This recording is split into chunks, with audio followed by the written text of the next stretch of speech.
Thank you. Please be seated. We'll go back on the record in the matter of State of Utah versus Martin MacNeill. Mr. MacNeill is present with his counsel. The state's attorneys are also present. The witness is on the stand. You may proceed.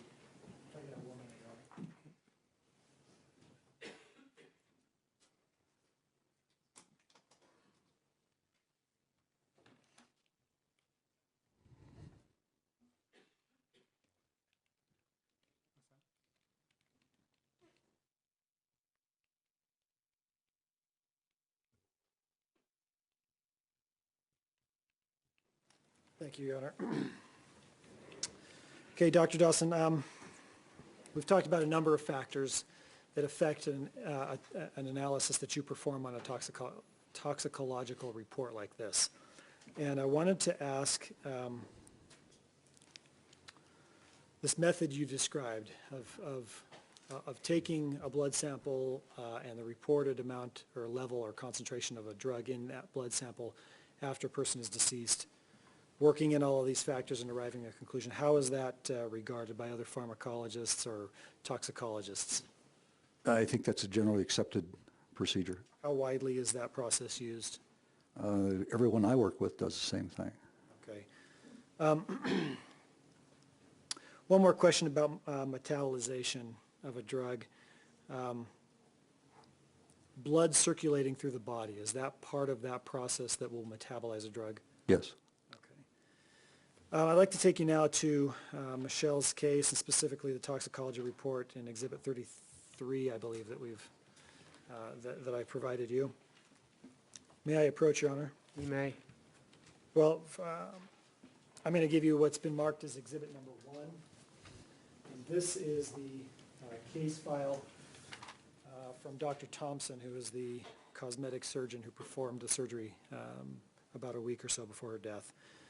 Are you acquainted with Michelle MacNeill's case? This information I've seen before, yes. Okay. Have you worked on this case? Yes. Have you given investigators an opinion about the toxicology report? Yes. What materials did you receive to prepare that opinion? I'm a little bit fuzzy on the timelines because when things appeared, but they're obviously there were some medical records. There was this record. This record came a little bit later, but some of the initial investigative reports that were done.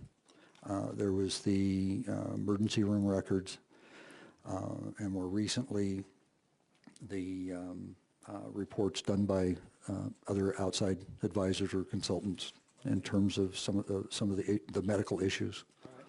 When did you receive the autopsy report from the medical examiner? Is that yes. I'm going to direct you to exhibit number 33 there, the toxicology report. Did you form any opinions after analyzing that report specifically? Yes. Will you, I'm sorry? Okay. Could I have 1 minute, You may. I'm sorry, let me clarify something.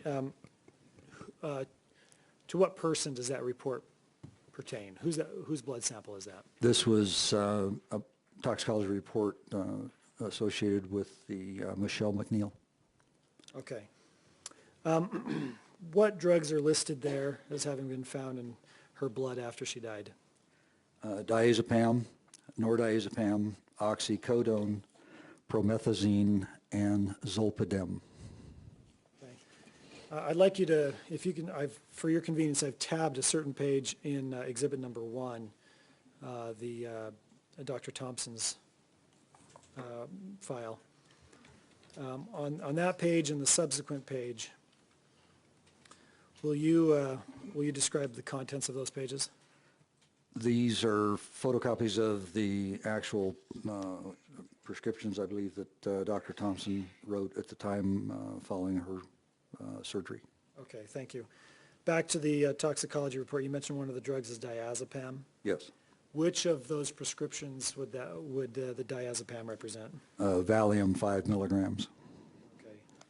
Now, what type of drug is Valium or diazepam?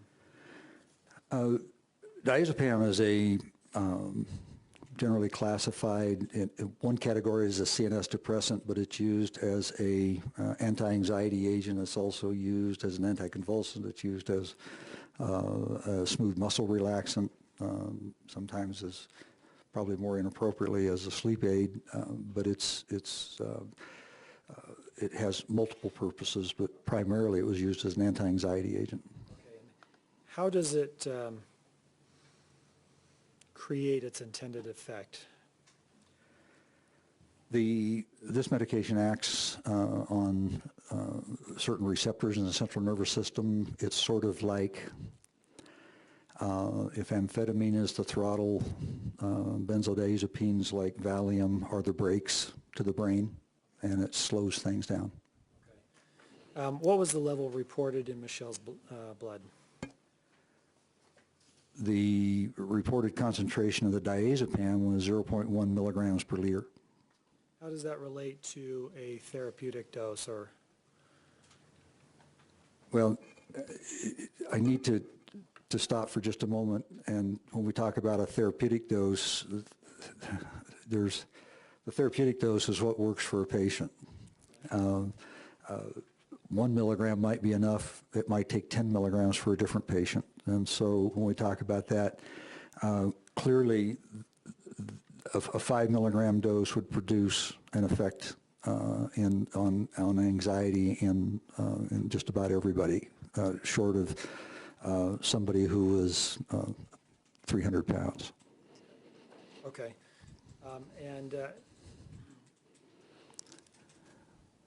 Okay, I'll come back to that. When it comes to you mentioned nordiazepam as being on the toxicology report. Does that match up with any of the prescriptions that Dr. Thompson issued? No, no, it doesn't. What is nordiazepam? Nordiazepam is the active metabolite of diazepam. Will you define what you mean by active metabolite? It possesses pharmacological activity similar to that of the parent compound diazepam. What produces nordiazepam? The actions of the drug metabolizing enzymes in the liver on diazepam to remove a methyl group and convert it into nordiazepam. Okay, so if I take Valium, I've taken diazepam, that's going to be through my system, and as my liver breaks it down and metabolizes it, it produces nordiazepam. Is that a Yes. fair summary? Okay. What was the level of nordiazepam in Michelle's blood? The report here indicates it's less than 0.05 milligrams per liter. Even as a metabolite, you said it was an active metabolite. Would nordiazepam still be having a similar depressant effect on the central nervous system like its parent drug diazepam? Yes. Next on the list, I think you mentioned, was oxycodone on the toxicology report. Yes. Which prescription would this one be? This would correspond to the prescription for, I believe it was Percocet.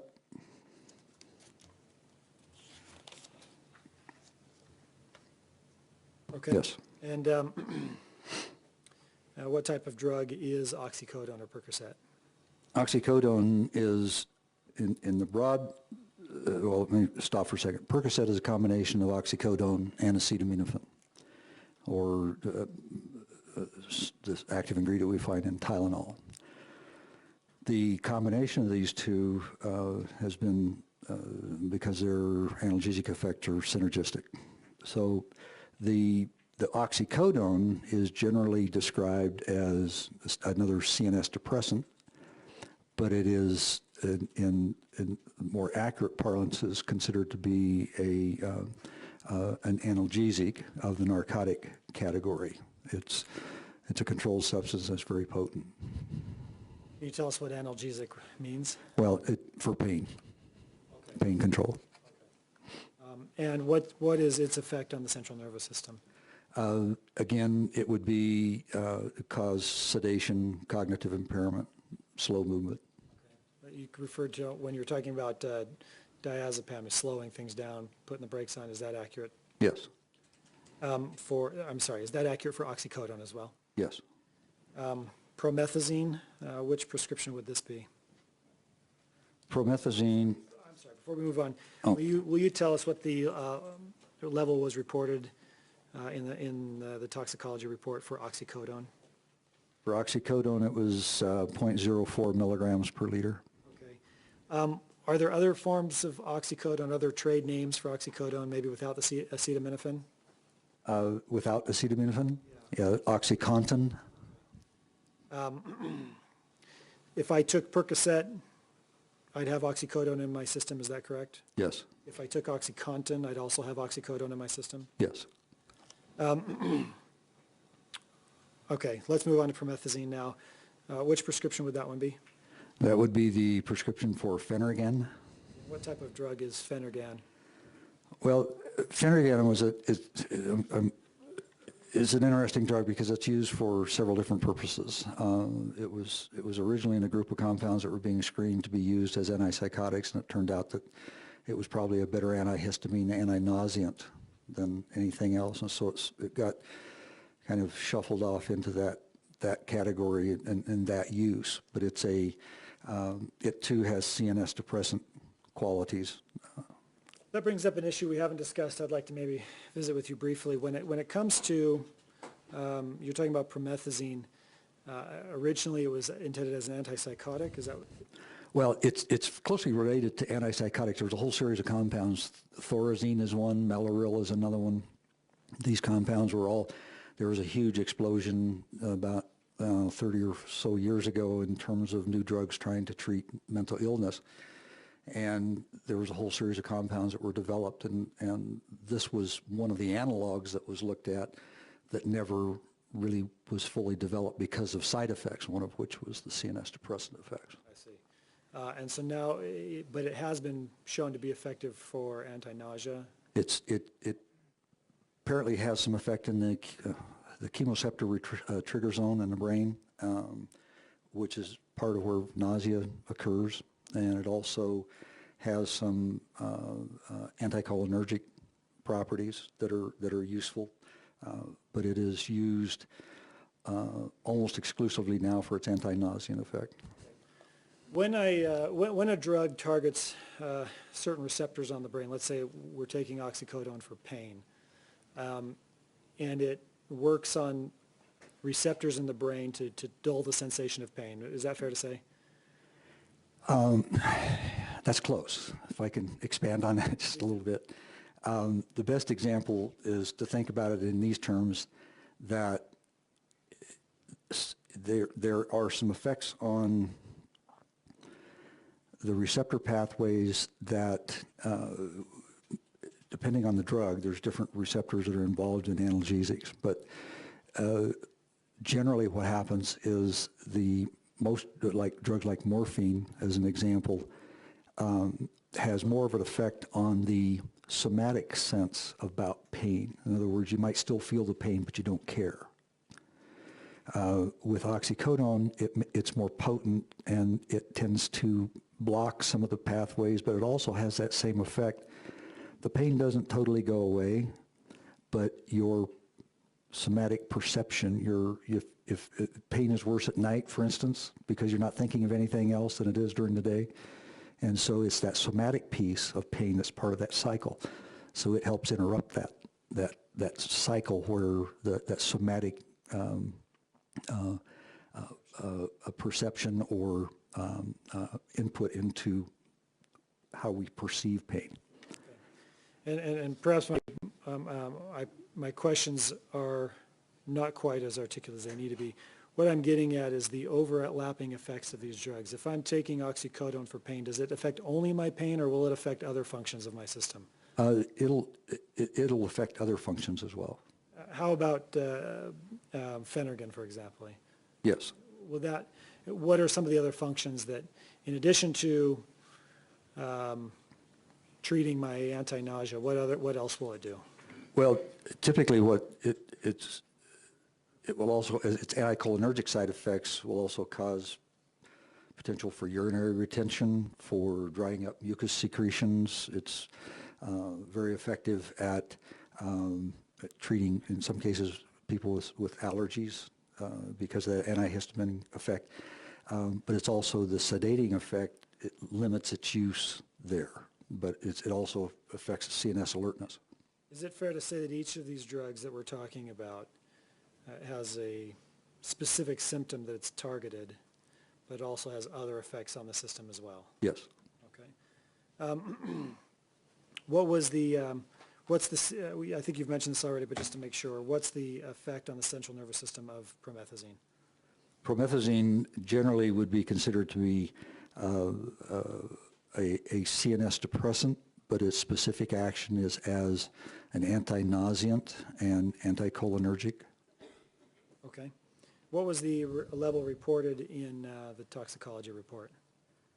It looks like it's if I interpret this correctly, it's approximately 0.1 milligram per liter.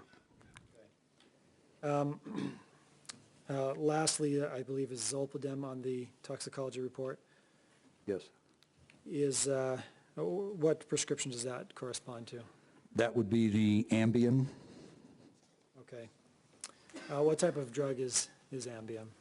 Ambien is, in the broad category, is a CNS depressant, but specifically it's used as a sedative hypnotic to help people sleep. Okay.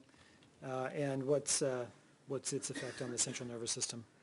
Well, it's the brakes again, but it's much more potent brake than, say, Valium in the sense of causing sedation. It works on a little bit different set of receptors, similar, but slightly different than, say, Valium does, and it is much more potent binder to those receptors and inducing sleep. Okay, so Valium is meant to help reduce anxiety but still be able to be awake and function. Relatively speaking, yes. Despite the CNS depressant effect. Yes. Ambien's purpose, however, is just put you under, right? Yes. What does the depression of the central nervous system look like, generally?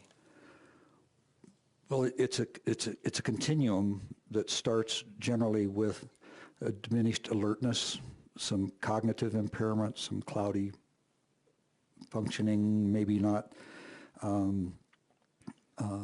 It's sort of like the early stages of, at the very earliest piece, it's sort of like the earliest stages of a head cold when you're not focusing, you're not thinking properly, you're not able to conduct certain sorts of mental functions as clearly and quickly as you normally would be able to.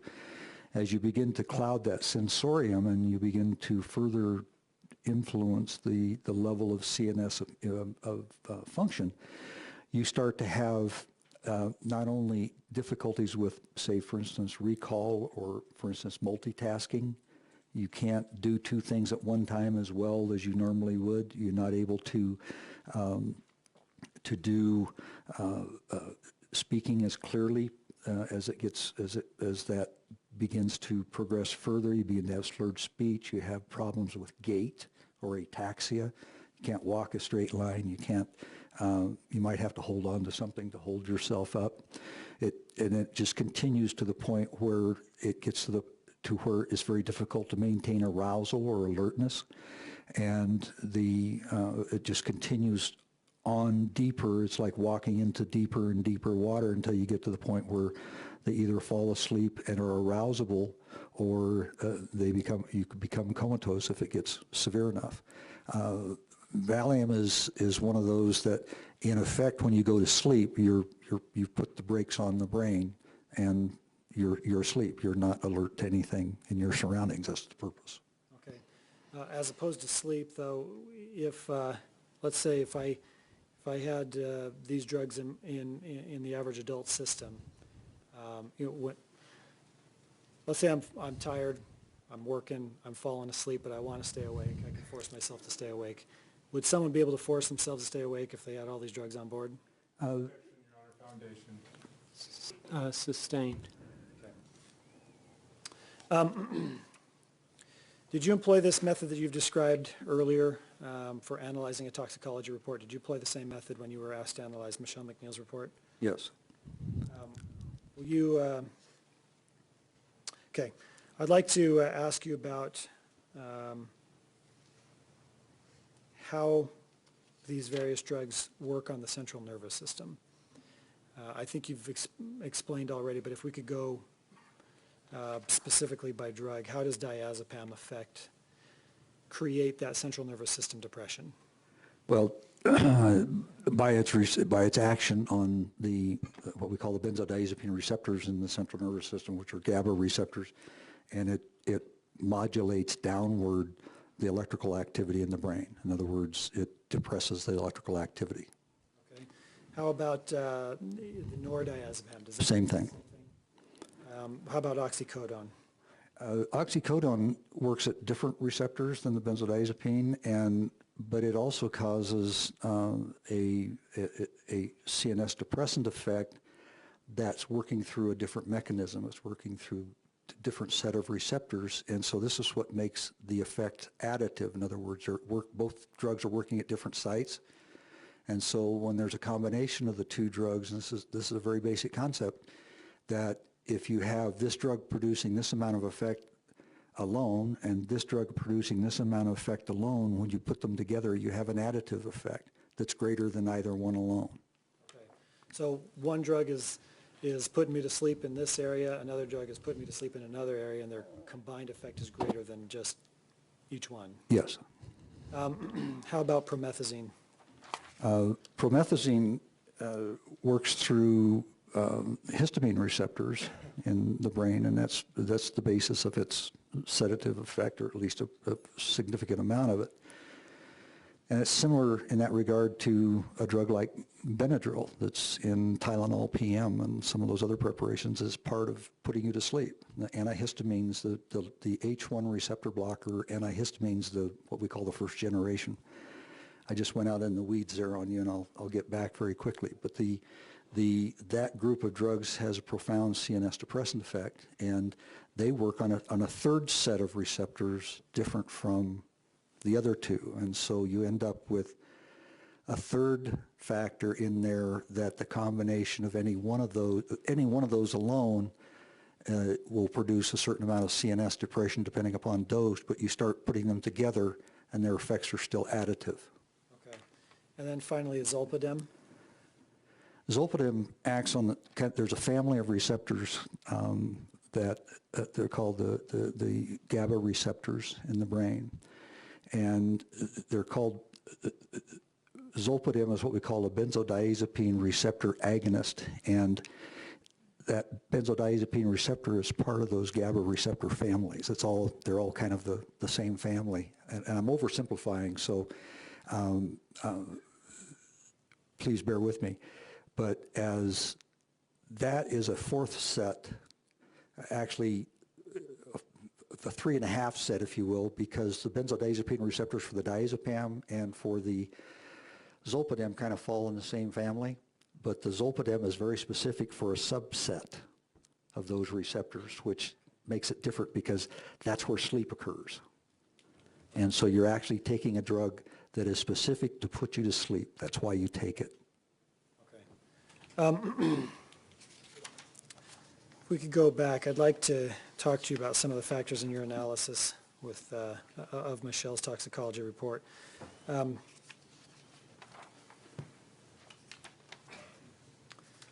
Did you have information about Michelle's body type?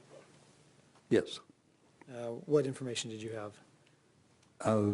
General description of a middle-aged female of approximately 170 pounds with no obvious signs or symptoms that would be consistent with any metabolic medical issue.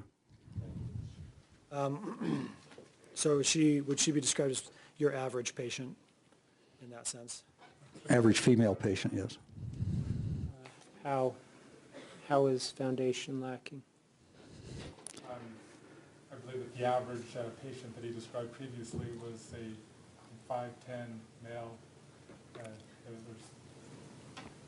There's no foundation to show that 50-year-old female, 182 pounds is average. May I respond, Your Honor?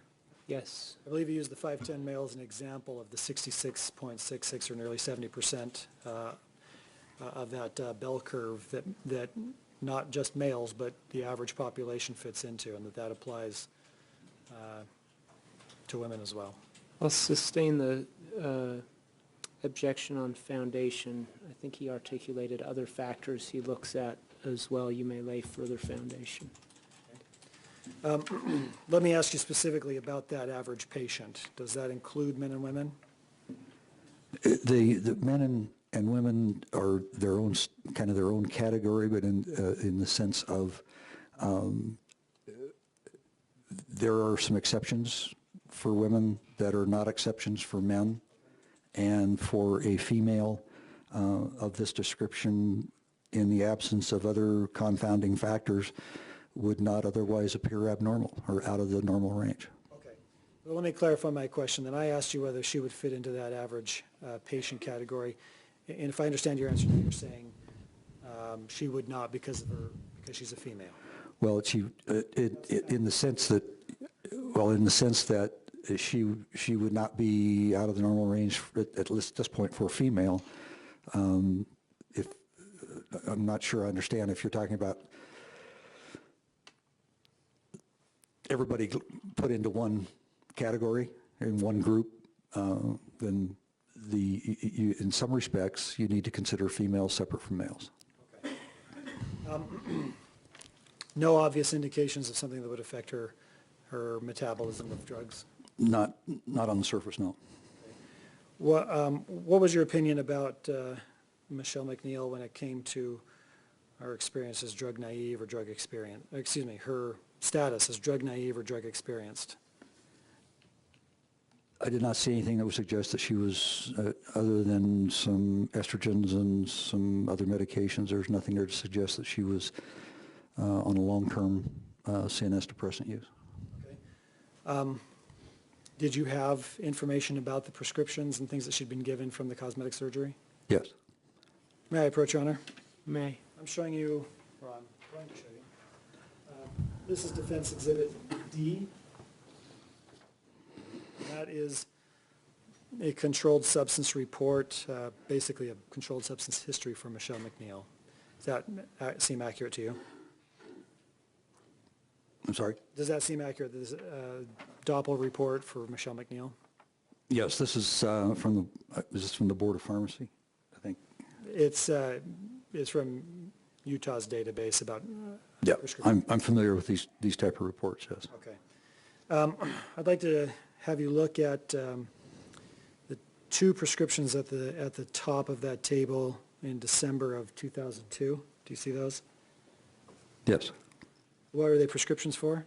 One for hydrocodone, APAP, which is the generic for Lortab or Vicodin, as it might be the brand names, or the second one is for diazepam 5 milligrams. That was for number 20, and then for diazepam 5 milligrams, number 20. On the hydrocodone, are you aware of whether that was prescribed to Michelle MacNeill? That's the indication on the report, yes. I'm sorry, let me clarify my question. Are you aware of whether that was prescribed to her by Dr. Thompson as part of her cosmetic surgery? I don't see this would have predated that. Right. But I'm just asking, not based off of this report, but based off the materials that were provided to you. okay, yes, those at the time of the cosmetic surgery, both those drugs were prescribed. Okay. Hydrocodone, is hydrocodone present in Exhibit 33, the toxicology report? No. Okay.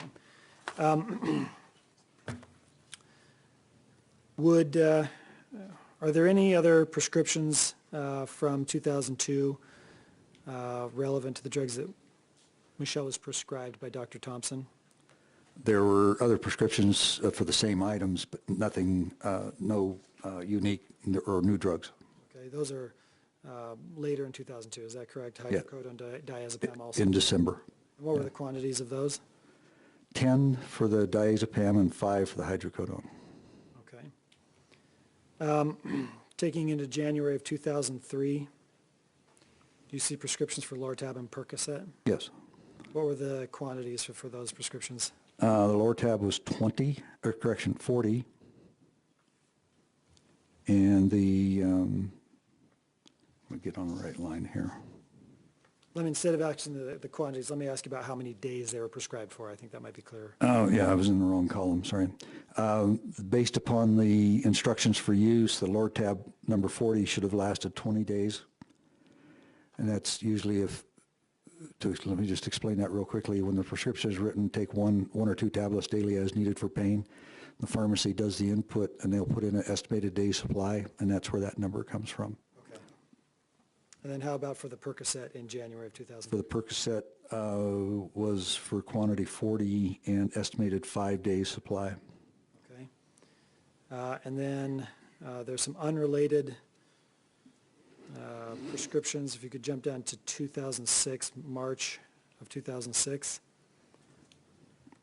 Okay. What's that, on March 21st, what was that? There's another hydrocodone AP, And how many days? quantity 12 for 3-day supply. And then in August of 2006? Ambien 10 milligrams, number 30, 30-day supply. 3-day supply. Okay, and then at the bottom, we see the 5 prescriptions for April 2nd, 2007. That relates to Dr. Thompson's surgery. Is that Yes. correct? All right. Or would that be a reasonable conclusion? Yes. I'd like to ask you about using, let's go back to August of 2006, using Ambien for, let's say she used it for the full 30 days. Would that create a tolerance that would take her out of the drug-naive category? As of April, that would be still in play in April of 2007? Let me just ask about August of 2006. If she took those every day for 30 days straight, would she have built up a tolerance?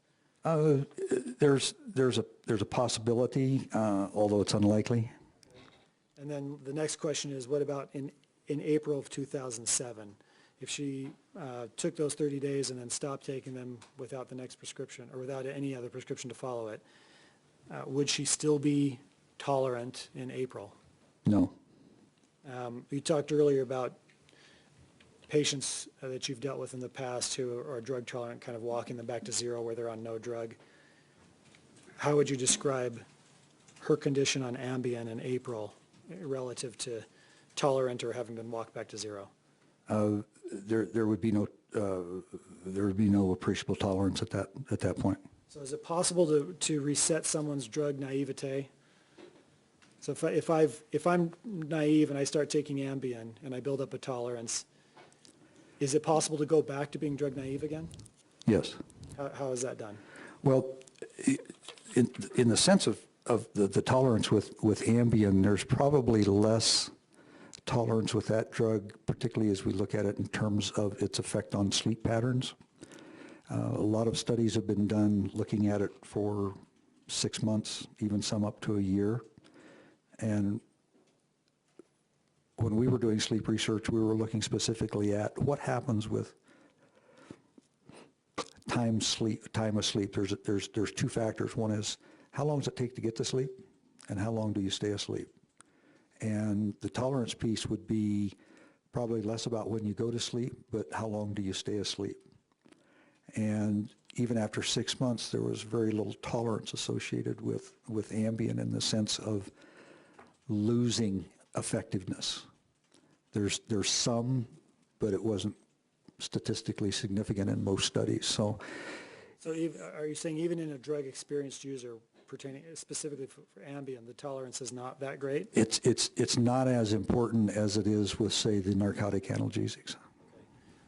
Let's talk about the narcotic analgesics. You're referring to Percocet. Yes. On Exhibit D, when is before April 2nd, 2007, when was the last time that Michelle MacNeill was prescribed Percocet? January of 2003. Okay, and how many days? 5-day supply. If you took that as indicated, would she have built up a tolerance? It's possible, but that would resolve after discontinuation of the drug. How long would it take to go back to no tolerance? It's going to be somewhat variable, but a matter of days. Okay. Fair to say from January 2003 to April of 2007, a little more than 4 years, we're would she have been reset by that point? Yes, Would she be drug naive when it came to Percocet? yes.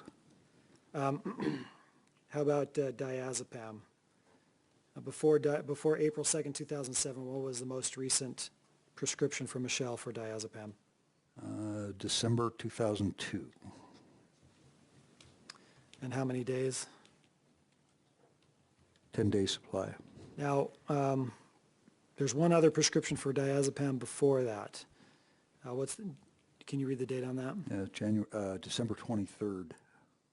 So this is within about, 8 days of each other? Pretty close. Okay. How many on that date? 20. For the diazepam? Yes. For 5-day supply. 5-day supply, okay, yeah, I'm sorry, I was mixing my numbers up. So roughly a 15-day supply in December of 2012, is that fair to say? Yes.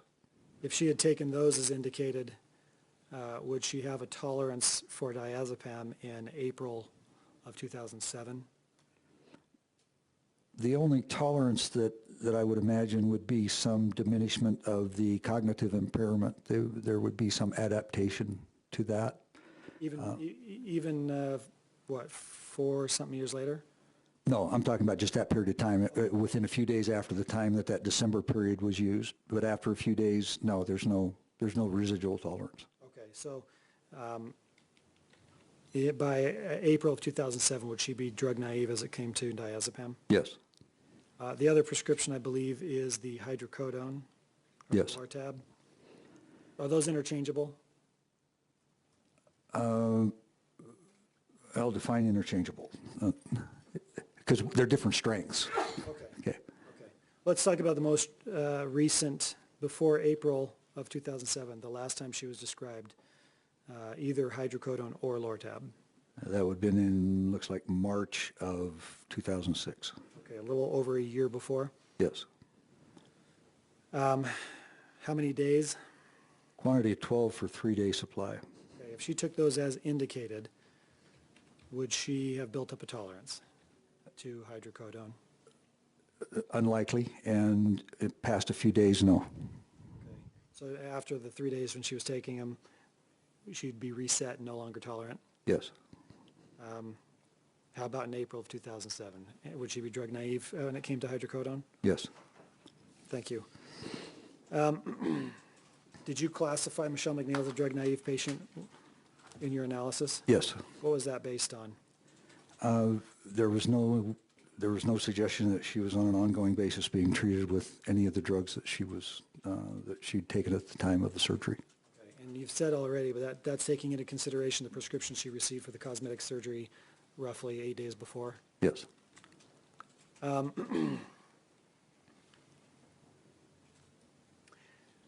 Did you have all the data you would like to have had about Michelle in order to draw conclusions based on that toxicology report? No. What would you say is some that was missing? I would really have liked to have had a living blood sample that was drawn before the time that she expired. That would, I mean, it's in a perfect world, you'd want to know what her blood levels were at that time. How would that help? Well, that would eliminate postmortem redistribution as a discussion. There would also be important to know exactly when the last doses were taken and when they were taken and in what quantity. I never saw that information. Was that information available in this case, as to your knowledge? Not to my knowledge. Were you able still to draw conclusions, even though you didn't have all of that information that you would have liked to? Conclusions with caveats, yes. Okay, when you mean with caveats, will you explain that? Well, it's based upon those limitations. There are certain pieces of information that I didn't have that would have been nice to have. And at some point in time, if those pieces of information would be available, then we would revisit that determination. The lack of that data, how did that affect your conclusions? Well, in broad strokes, the conclusion stays the same. You can't put too fine a point on it. You can't say this was positively, absolutely where it was, where the blood levels were at that point in time. What we can say is that's what was in the blood at the time it was tested. So that's where we start. So you're saying you're unable, because of those limitations in the data, you're unable to go back and say, it was exactly this level at the time of death, or it was taken at this time? Are you limited in those types of conclusions? Yes. What about the half-life? I don't want to be tedious, but I think we should talk about the half-life for each of these substances. Do you know what the half-life is for diazepam or Valium? Diazepam has a wide range of half-life, excuse me, because of the way its physical chemical characteristics. It behaves a little differently. But you can expect anywhere from 20 to 35 hours, somewhere in that range of a half-life. Okay, so, okay, thank you. How about oxycodone? Oxycodone is in the 3 to 6 hour range generally. Promethazine? Promethazine is a little bit longer, but it's still in that less than probably 6 to 12 hours, somewhere along in there. Okay, and how about zolpidem? Zolpidem is very short. It's generally 2 to 3 hours. All right. I'd like to ask you about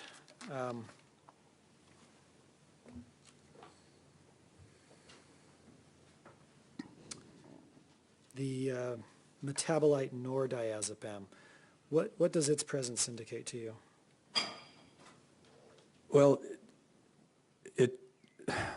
its presence is a function of the diazepam being present, and it's a metabolite. The body converts diazepam to nordiazepam, and there's a pharmacokinetic principle here that's very important, because that drug has a very, very, very long half-life. In some patients, over 100 hours, and so it can persist for a very long time. And the fact that what we typically see after doses of diazepam is we'll see the diazepam first, and its blood levels will be at some point, but it's quite a while after that we begin to see the nordiazepam appear. And without knowing exactly when the dose was taken, it's hard to speculate about what that relationship really means in terms of the quantity of the nordiazepam versus the quantity of the diazepam, except to say that if it could be very early after the diazepam was taken, or it could be that because it persists for such a long time that it just hung around a day or 2 or 3 days after the diazepam was taken. You have to be you have to understand that relationship between the very long half-life metabolite and the relatively kind of intermediate to long half-life parent compound.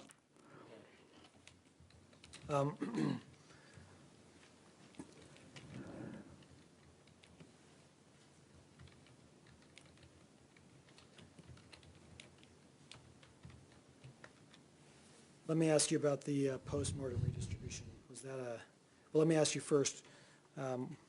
Do you know where Michelle MacNeill's blood sample came from?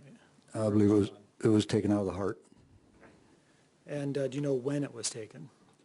It was taken approximately 24, 25 hours after her death. Okay. How does that affect your analysis, those two factors?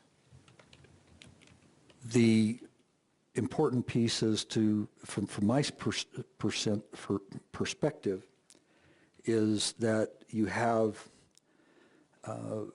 a possibility that if postmortem distribution is occurring, that these levels that were seen on the tox screen may actually be higher than what they were at the time of death, or what we call ante-mortem blood levels that would have been present. Ante-mortem meaning before death? Before death.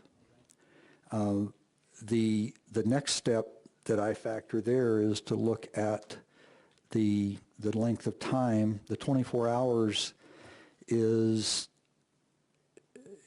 not an inordinately long period from the time of death until the time an autopsy is conducted and the sample was collected. So the fact that it's not an inordinately long period of time, does that mean, well, what does that mean?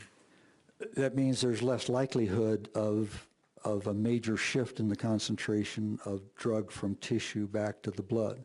That doesn't always mean that that's the case, but it's generally until we can see some other factor such as the physical chemical characteristics of the drug or the volume of distribution of the drug, as we've already talked about, that would say, well, how much weight do I want to give to that?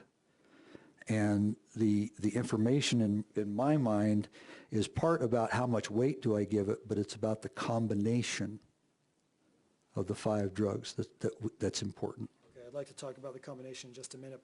First, can you describe whether you factored in postmortem redistribution at all when it came to this analysis? To a degree, yes. Can you explain? Well, you always keep that in the back of your head when you're looking at what those concentrations mean. And it was less of an issue if it had been a single drug. It would have been a larger factor in my mind than when you have a polydrug situation. That's because the combination effect. The combination of drugs. You remember testifying in this case before a preliminary hearing last year? Yes. Do you remember defense counsel asking you to calculate postmortem redistribution for these 4 drugs? Yes. And at that preliminary hearing, what were the ratios that you used in those calculations? I don't recall the specific numbers, but they were quite high. Okay. Is it fair to say that that defense counsel supplied you with the numbers that you used? Objection, Your Honor, misstating the evidence. How so? He provided the numbers. That's set forth in the preliminary hearing transcript. You may cross on that. Okay, let me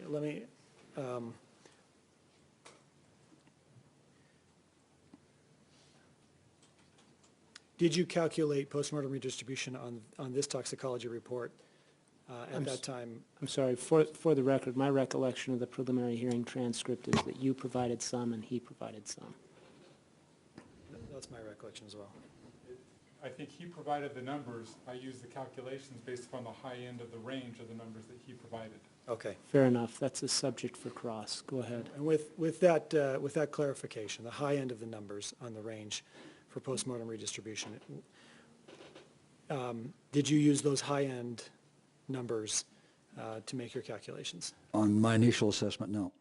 Okay. When you did it with defense counsel last year, did you use those high end numbers? Yes.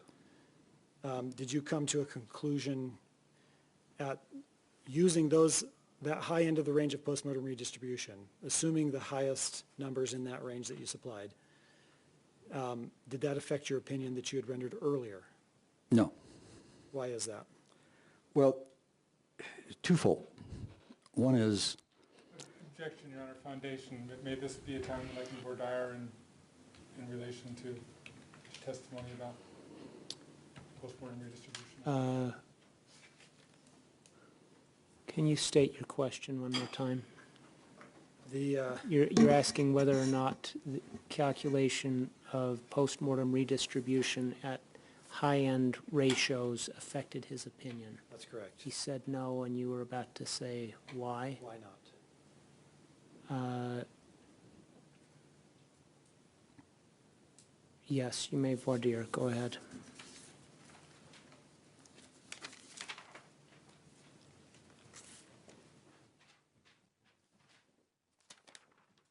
Maybe as a housekeeping matter, we'd move to admit Defense Exhibit B that's been discussed. And Any objection to the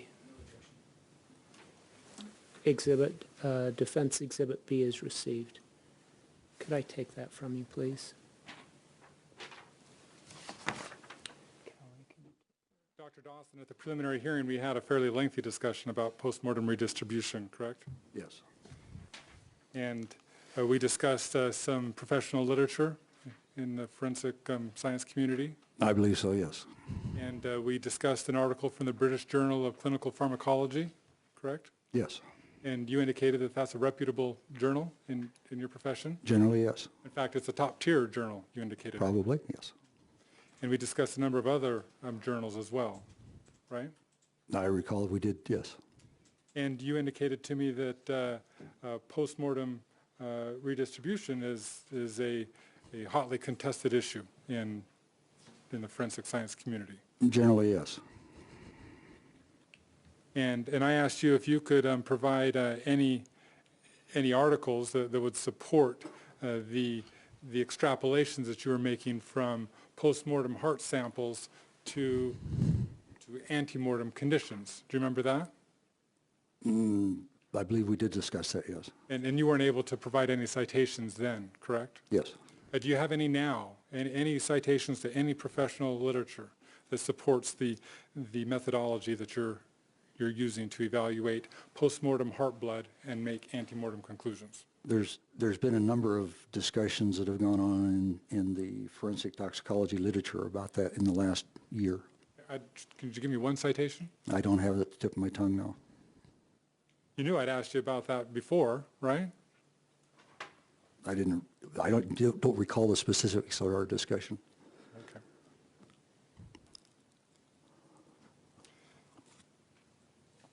May I approach on it? You may. I'm showing you the same article we discussed last year from the British Journal of Pharmacology.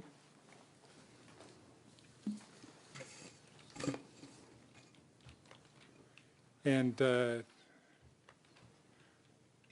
you reviewed this article since the preliminary hearing? Yes.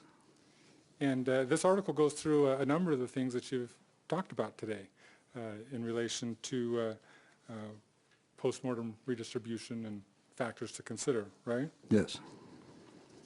Talks about the lipophilic characteristics of some drugs. Talks about metabolism. Talks about solubility.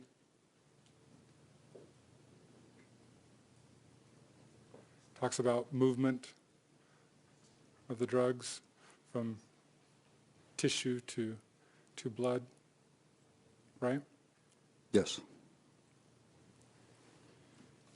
If you turn to page 435,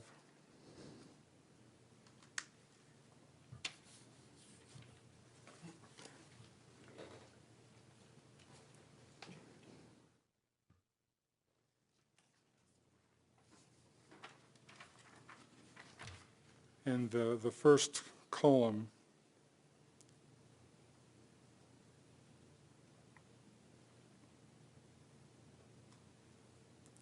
and the third paragraph down, the paragraph starts redistribution from the lungs.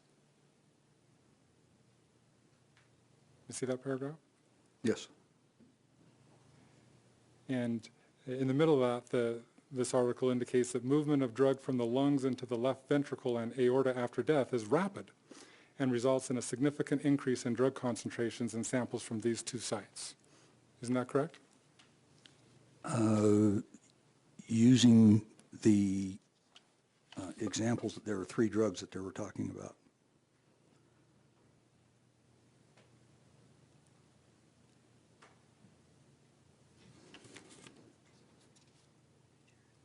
Here, they're just making a general statement, right, about redistribution from the lungs. Should we read the whole paragraph? Sure. Redistribution from the lungs, which act as a reservoir for basic drugs that are also lipophilic, such as amitriptyline, chlorpromazine, and methadone, is also important. Movement of drug from the lungs into the left ventricle and aorta after death is rapid and results in significant increase in drug concentration in samples from these 2 sites. They were talking about the examples that were used were the 3 drugs, amitriptyline, chlorpromazine, and methadone. Well, it just gave those as some examples. It didn't limit the discussion to those 3, did it? That's the example they used to illustrate their point. You turn over to page 436. Again, in the first column. And the third paragraph down starts for all these reasons. It says, for all these reasons, the physiochemical properties of drugs which determine their distribution will not remain constant after death, and calculations based on pharmacokinetic parameters determined in life are bound to be inaccurate.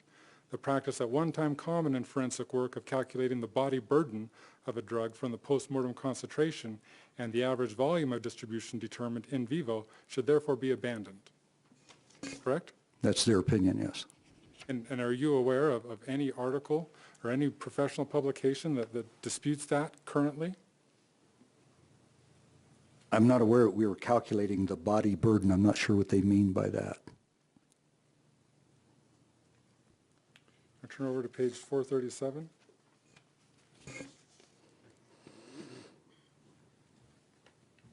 At the end of the first column, referring to the last sentence there, it's talking about the C to P ratio. C referring to central or heart. Cardiac. Cardiac. And P, peripheral or femoral vein, right?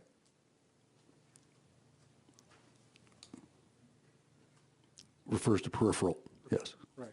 Typically, as you indicated, preferred site would be femoral to obtain a peripheral blood sample, correct? Yes. And so in relation to volume distribution, it says the C to P ratio exceeds the volume of distribution in 1 kilogram to the -1 degree for 15 of 33 drugs for which data were available. So the volume of distribution is not an indication of the upper limit for divergence between antemortem and postmortem samples. Correct? That's what they state. So volume of distribution is yet again another uncertainty, correct? It's one of the factors that they did not find sufficient data in their 15 of 33 drugs for which they looked at. But you also have to understand one very important thing about this paper. This is not original research. This is a meta-analysis of data for almost 30 years, over 30 years, 34 years. Yeah. It's a compilation of lots of research, right? No, anecdotal reports, not research, anecdotal reports. And this is in a peer-reviewed journal, right?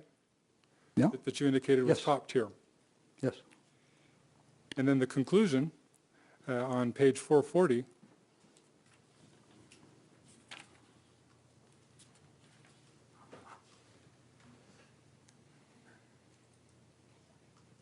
says there is no reliable or obvious connection between concentrations measured in life and subsequent to death. Consequently, concentrations measured after death cannot generally be interpreted to yield concentrations present before death. Correct? That's what they say. That's true, correct? That depends. For drugs that are subject to postmortem redistribution, that's a correct statement, right? That depends. Oxycodone, promethazine, diazepam, zolpidem, those are all drugs that are subject to postmortem redistribution, correct? That depends. As you've testified here in court today,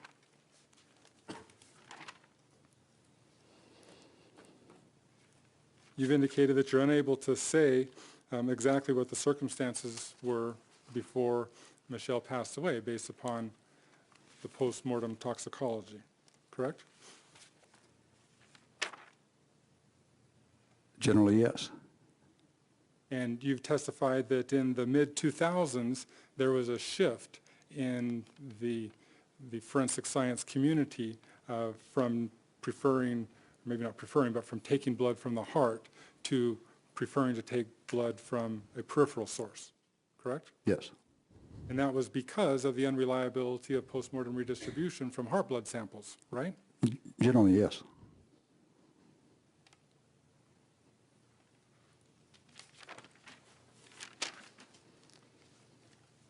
The heart, being in the central part of the body, is subject to redistribution both from the heart muscle itself into the bloodstream, but also from the lungs and other tissue around the heart, correct? Yes.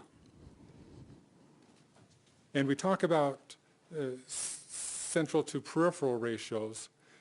those are based upon studies done primarily from blood taken during autopsies, correct?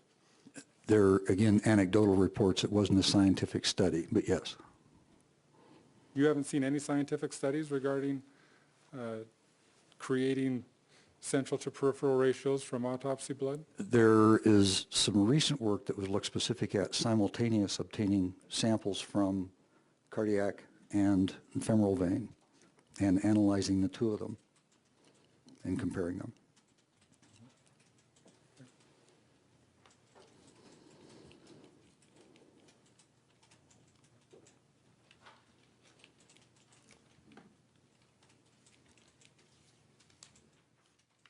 I believe that's all the foundational questions I Thank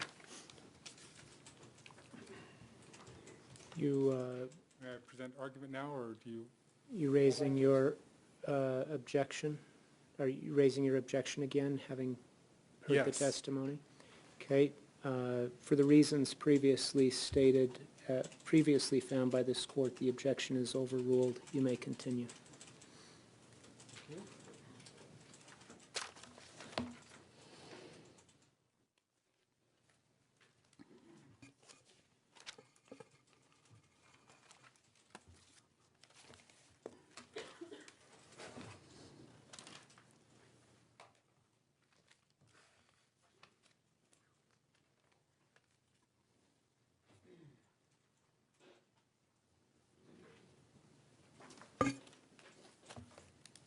Okay. Mr. Spencer just provided you with an article called Postmortem Clinical Pharmacology. Yes. Is that correct? Did he provide you the whole article? Say again. Did he provide the whole article? Apparently, yes. Okay. Were you able to look at the abstract? of The abstract or references? The abstract. Abstract, yes. What was the purpose of this study? What were they trying to figure out? What they're trying to, they were looking at the Foundation, is it referring to the abstract of the article or the whole article? This is the abstract. That's what I understood the question to be. You opened the door. He may comment on the article. Go ahead. They were trying to address the issue of the lack of adequate studies of the true relationship between fatal events and the concentrations that can be measured subsequently. And without such studies, clinical pharmacologists and others should be wary of interpreting postmortem measurements. Okay. I'm going to have you turn to the conclusionary paragraph on page 440. Mr. Spencer read from the first part of that, saying we should be wary, or no, not we, but you should be wary about drawing conclusions from postmortem blood samples. Would you read the last sentence? Postmortem concentrations have been overinterpreted in the past, and good evidence should be required before lethal concentrations are defined in the future. Were you trying to determine lethal concentrations in this case? No. So this article, when it comes to the cautionary tale, or the cautions that it brings forward, it's talking about calculating lethal concentrations. Yes. Would you look at reference number 8 of this article? Yes. What article does that refer to? That's a article from 2003 out of the Journal of Clinical Toxicology and Clinical Toxicology regarding the postmortem toxicology, what the dead can and cannot tell us. Okay. Who are the authors? It was J. Lycan and W. Watson. All right. If I may approach, Your Honor. You may. I'm going to have you look at page 50 here. And I'd like you to read that first part. It's I'm sorry, I'm not sure how many paragraphs down that is. First sentence in the. And it's it's the second full paragraph. Thank you. Will you read? Second full paragraph, first sentence on page 50. What does that say? An analysis of the drugs that have been shown to change in concentration after death can guide the toxicologist to the proper interpretation of postmortem drug levels. What does that mean to you? Well, it's a matter of putting it in the proper perspective. If you're looking at, is this a lethal dose, or is this simply a dose that would, or a concentration that would produce a pharmacological effect? Is that saying that it can't be done at all? No. It's saying that it needs to be taken into account. Is that correct? Yes. Did you take that into account in this case? Yes. If I might approach again, Your Honor. You may. Could I have you turn to page 52, the second paragraph? Will you read that, please? Thus, it is clear that the clinical toxicologist must address several issues to properly determine the role of a certain drug in causing death when presented with quantitative results. Okay, let me have you parse that out a little bit. Quantitative results, what does that refer to? The actual, what was quantitated or found in terms of concentration. Okay, and we're talking about cause of death here, so the toxicology results, those quantitative results, come from dead people's blood. Is that correct? Yes. So what's the gist of that sentence? Well, most importantly, they're talking about when you're trying to assign a cause of death, and when you're talking about levels that might be considered to be in and of themselves lethal. Is that something we're talking about in this case? Well, that wasn't, I was looking at the combination of the drugs, not the individual drugs. Can you finish that paragraph? These issues include, 1, were samples collected from multiple sites analyzed for determination of blood drug concentration? Question mark. Where were these samples collected from? Question mark. Item number 2, is the drug either known or suspected to undergo postmortem distribution? And then they reference a table. Now, are some drugs not susceptible to postmortem redistribution? Yes. According to current literature? Yes. So when you said earlier, in response to Mr. Spencer's question about whether things, you were saying that depends. I think you repeated that a few times in response to his questions. One of the factors it depends on is whether the drug even redistributes after death. Is that correct? Yes. Okay. What are other factors that they list there? Well, they're talking here in item number 3, is there adequate scientific data available to define the concentration toxicity relationship?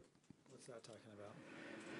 Dose and effect, or what we would refer to as in pharmacology, we talk about LD50, the lethal dose 50, or in other words, what is gives us some idea of how toxic a drug is.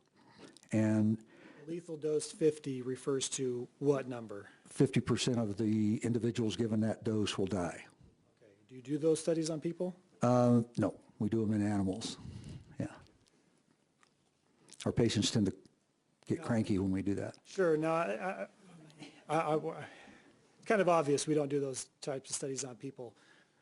But the fact that we don't do those types of studies on people, does that leave us with a lack of data? No. How so?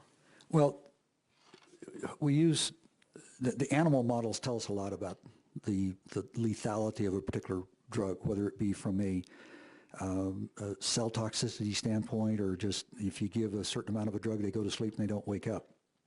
And we look at what we call log curves, in which you do dose concentrations versus effect. And we want to be right in the middle of that in terms of the dose we give, because we know there's a dose and effect. We want drugs with what we call a wide therapeutic window. In other words, we can give a lot of different doses and not have problems with people dying. Drugs with very narrow therapeutic windows, you got to be really, really, really careful how you give them, because just a little bit of an overdose, they're dead. Okay. That article, what's it published? What's the publication?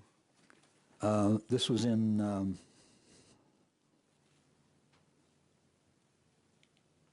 where was it? I think it was Journal of Toxicology and Clinical Toxicology. Is that a well-regarded publication? Yes. Is there anything in there that says the type of analysis that you've done here, anything in that article or this postmortem clinical pharmacology that Mr. Spencer gave you that says it just can't be done, period? Well, no, but there's a very important point here, and what you're asking is very important when you start to compare these two papers. Sustained, it's yes or no question. Let me rephrase my question then. Are you withdrawing the question? I will withdraw. Very good, rephrase. Or move on, whatever you'd like to do. I'd actually prefer to move on at this point, Your Honor. I'd like to go back to the analysis that you were performing on Michelle MacNeill's toxicology report. I believe we were talking about postmortem redistribution, and I asked you the question whether calculating these numbers that you got on the toxicology report, running them through a postmortem redistribution calculation at the highest end of the range that was provided at the preliminary hearing, whether that would have an effect on your opinion. And so I'll put the question to you again, did it? You lost me there. Okay, I'm sorry. Is it correct to say that when you initially rendered your opinion on Michelle MacNeill's toxicology report, did you do specific calculations at C to P ratios for postmortem redistribution? Initially, no. Okay. When you were asked to do that at the preliminary hearing, I'm sorry, initially no, you rendered an opinion, is that correct? Yes. When you were asked to do that at the preliminary hearing, and you ran through those numbers at the high end of the range, did that affect the opinion you had previously rendered? No. Why not? Because the numbers that were being used out of the postmortem clinical pharmacology paper, and that were subsequently was referenced as coming from the second paper, are based upon unpublished data and anecdotal reports. When you talk about scientific study versus anecdotal report, what is the difference there? Well, scientific study, you come up with you want to prove something. You come up with a hypothesis you want to prove, and so you design a study, a scientific endeavor to try to prove or disprove that hypothesis. And then you conduct the work, and then you analyze the data, and does it support your hypothesis? Anecdotal reports are, the scientific study is well controlled. You have controls over the patients you select. You have control over the animals you use, if that's the case. But in anecdotal reports, you are dealing with what we refer to as the wild types. And in animal studies, you refer to as wild types are the natural. I mean, it's whatever you find when you work with animals as opposed to a highly inbred genetic strain. And so when you deal with wild types, you take all comers. So you might have 10 patients in a row that you do the analysis on. Some of those patients were dead a day. Some of those patients were dead a week. Some of those patients were resuscitated or attempted resuscitation. Some of them weren't. Some of them were in water. Some of them weren't. You cannot standardize for that kind of analysis. And when you take a hard look at where that table comes from, those numbers become less and less reliable, particularly when they're looking at you look at the specific citations that they use for that table. They are anecdotal reports. They're case studies. They might have done 20 autopsies and looked at these things, but they can't control for all the variables in the individual itself. So they can't control for all the variables that would affect the result. Yes. Scientific study can. You set it up in a very controlled environment, and so you narrow the variable down to the one that's in question to see what happens. Is that correct? That's the goal.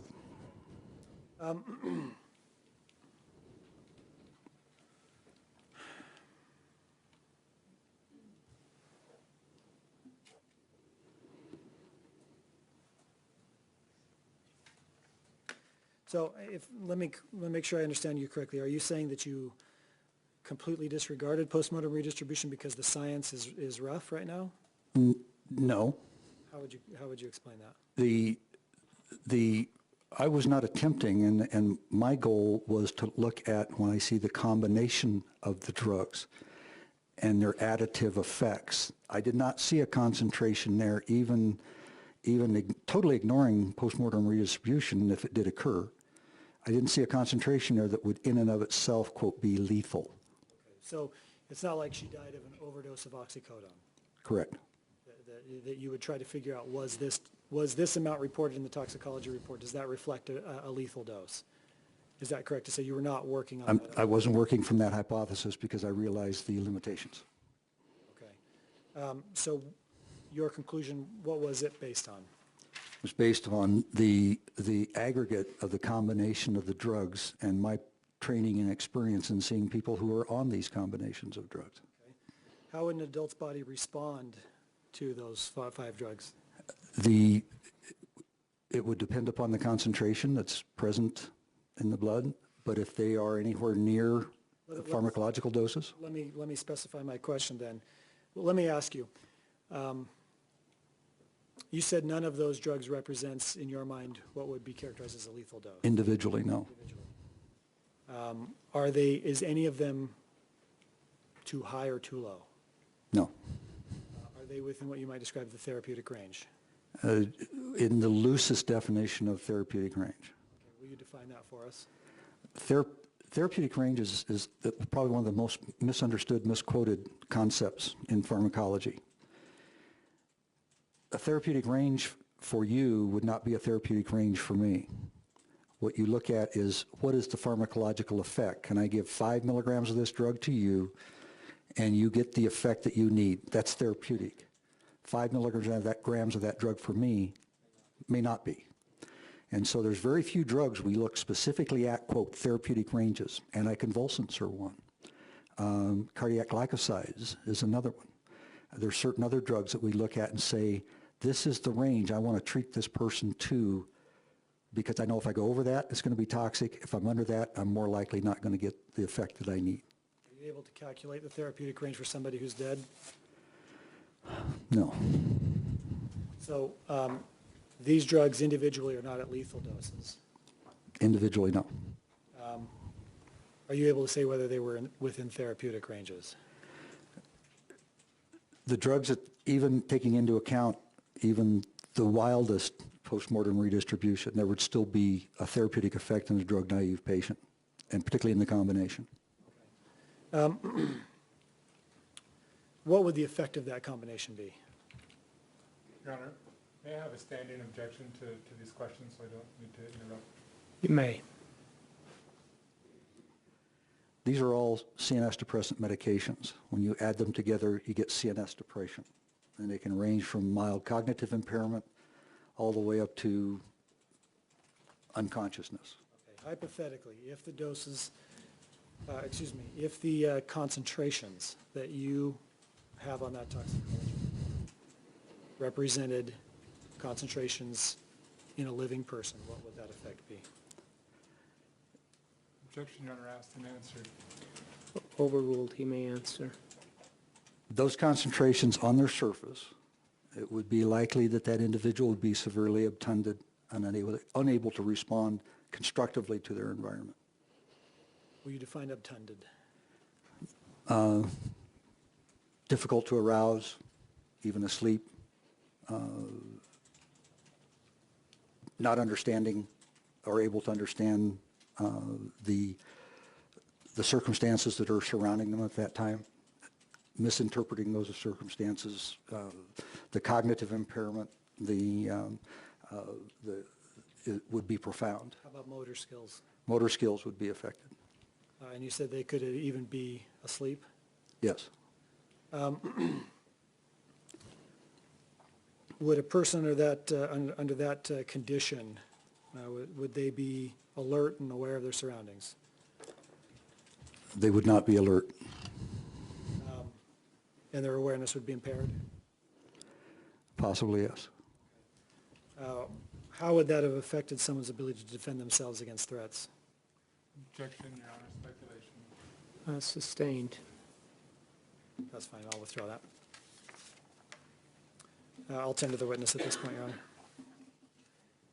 I'm sorry, can I have 1 minute? Yeah.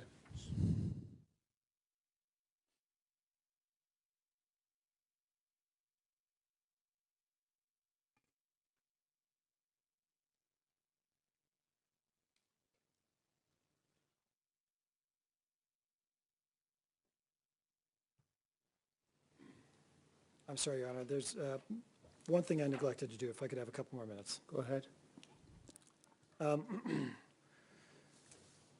Your understanding of postmortem redistribution when it comes to diazepam. Is there demonstrated postmortem redistribution for that drug? There's a range, and it depends upon the circumstances and based upon many of the things we've already talked about. It can be from the low ones up to 3. That range is derived from these anecdotal cases you've described, Yes, not from the scientific studies where every variable is controlled. correct. By doing it that way, how reliable is it to say this ratio that we have for the postmortem redistribution, we've narrowed it down to that variable and we can say that's a solid ratio? Objection, Your Honor, foundation. I'll withdraw it, it's a bad question anyway. Sustained. When it comes to oxycodone, what's your understanding of postmortem redistribution for that drug? And again, there's a range. There's even some that were negative, but again, these are all the anecdotal reports, but it's generally in the low ones up to 2 or so. A negative postmortem redistribution, what does that mean? Probably something abnormal about either how the sample was taken or what was happening to that patient or whatever. I mean, this is the variability that gets factored into these. It gets turned into gospel. You have to be very careful about that piece of it. If negative redistribution were actually happening, that would mean it would be going back into the tissue instead of the blood, right? Exactly. Is that something that seems likely to you? No. What about promethazine? Promethazine is one that's very highly variable because of some inherent characteristics with the drug, but it has a very large volume of distribution, and it hasn't really been well studied or very well reported on. But it is noted to do postmortem redistribution probably higher than the others in some cases. High volume of distribution for the drug, does that correlate to more likelihood from postmortem redistribution? Yes. How about zolpidem? Zolpidem, its volume of distribution is quite low, but it's in the range of the others. But the postmortem redistribution with zolpidem is again in the low 1s into the low 2s. Is the reporting range that's been reported. But there's very little information that suggests that to give us guidance about where did that 2 come from. To come back around to your conclusion, those ratios didn't weigh heavily in your analysis because you're not trying to determine lethal dose, is that correct? Correct. The combined effect is what you opined about. Yes. And that was again? Well, that an individual with that. Sustained. Okay, thank you. You tender the witness? I do, and can I retrieve the? You may. Thank you. I have one up there too, I love. Yeah. In fact, could I collect all of those? Just make sure they get back to the clerk, the ones that have been offered.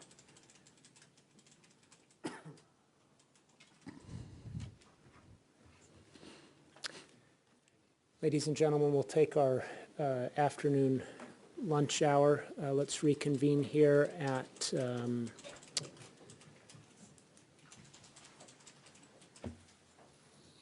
see, 1:30. Let's go to 1:30. Please keep in mind my admonition to you. Don't form or express any opinion about the case. Don't discuss any subject of the trial amongst yourselves or with anyone else. Do no research on your own computer or otherwise, and avoid television, radio, or internet news coverage of the trial. Court's in recess.